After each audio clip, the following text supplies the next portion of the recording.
মানে বুঝার পর থেকে আমার পেটে ক্ষুধা ছিল, টাকা আয় করার নেশা ছিল। আমি চাইতাম যে জীবনে ভালো কিছু করব, ভালোভাবে চলবো। এটা কি আমি অন্যায় করছি?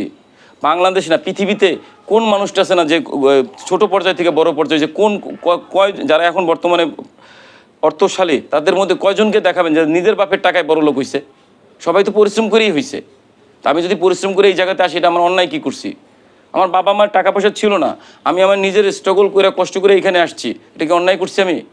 আমার নামে অর্থনৈতিক দুর্নীতি আসছে, আমি অগাধ সম্পদের মালিক হয়ে গেছি এবং আমার কাছে বৃদ্ধ বাবা মাদের কম দেখায় ব্যবসা করি এবং আমি হলাম আরেকটা কি আছে অর্গান বিক্রি করি। এই তদন্তগুলো আপনাদের করার অনুরোধ রইল।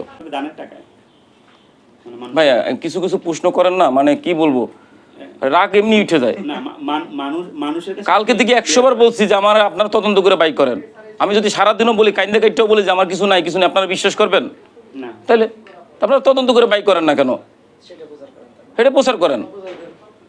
তো আমার কালকে একজনের প্রশ্ন হলো, আমার গাড়ির শোরুম আছে, গাড়ির শোরুম যদি আমার থাকে, বাংলাদেশের গাড়ির শোরুমগুলোতে চেক করেন যে কোন জায়গায় আমার গাড়ির শোরুম, কার সাথে আমি পার্টনারশিপে গাড়ির ব্যবসা করতেছি। শুধু শুধু এগুলো প্রশ্ন করে লাভ আছে বলেন? পরিস্থিতি ভাই খুব কষ্ট হইতেছে। আমার কষ্ট তো হইতেছে, যেমন সারাদিন সাংবাদিক ভাইদের সময় দিতে হইতেছে, প্রশাসন আসতেছে, সবার সাথে কথা বলতেছে, ফোনে যত ফোন আসতেছে সবাই গালি দিতেছে, দিয়ে দিয়ে বলতেছে আমার টাকা ফেরত দে, মায়েরে বাবারে তুলে গালি দিতেছে।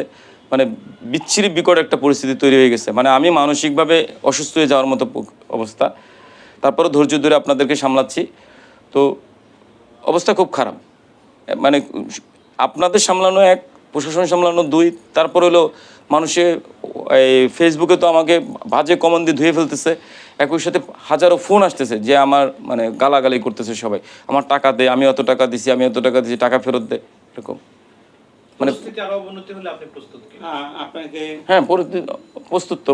যদি আমার অপরাধ প্রমাণ হয় তাহলে তো আমাকে যে শাস্তি দিবেন আপনারা বা আইন দিবে সেটা তো মানতে হবে।